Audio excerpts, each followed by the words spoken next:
الحمد لله والصلاة والسلام على رسول الله وعلى آله وصحبه ومن والاه. أعوذ بالله من الشيطان الرجيم.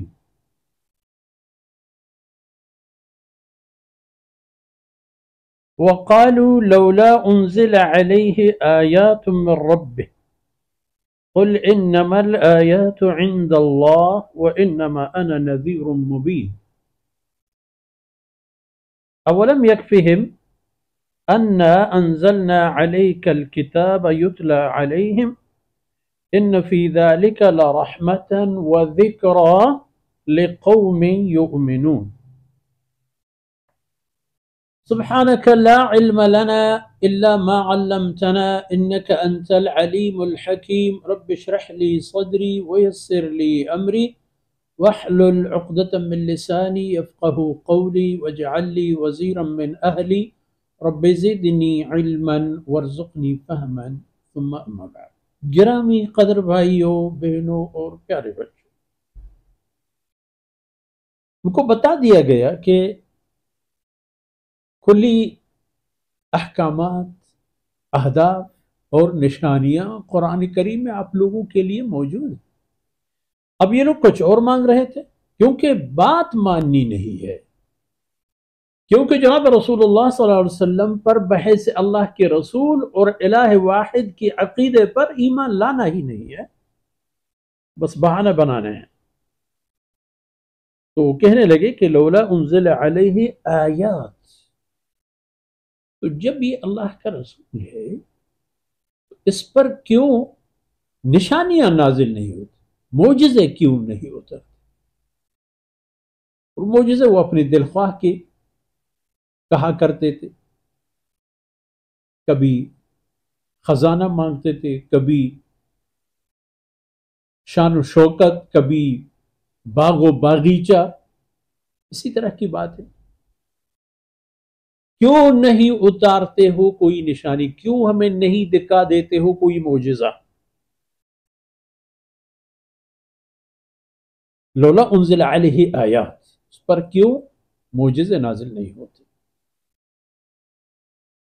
تو آپ فرما دیں کہ انما الآیات عند اللہ، معجزے کی اختیار، مرضی اور ثوابدید اللہ کی ذات کے پاس، چاہے معجزہ بھیج دے، چاہے معجزہ نہ بھیج دے، کون ہے اسے کسی کام پر مجبور کرنے والا؟ باقی جہاں تک کہ آپ فرما دیں، میری جہاں تک بات ہے، قل انما الآیات عند اللہ، جہاں تک میری بات ہے، انما انا نذیر مبین، میں آپ لوگوں کو باخبر کرنے والا ہوں ان حقائق سے جو تمہیں درپیش ہیں۔ مرو گے تو جہنم میں تم لوگ جاؤ گے، لڑو گے تو شکست تم لوگ کھاؤ گے اور پاؤ گے، اور اگر ایمان لاؤ گے تو سعادت دارین تمہاری نصیب ہوگی۔ میں تو ڈرا رہا ہوں تمہیں، کھل کر بتا رہا ہوں تمہیں، اور وہ بھی نذیر مبین، ڈکی چھپی بات کرنے والا نہیں، کلم کلا، صاف صاف اور واضح کر کے بتانے والا۔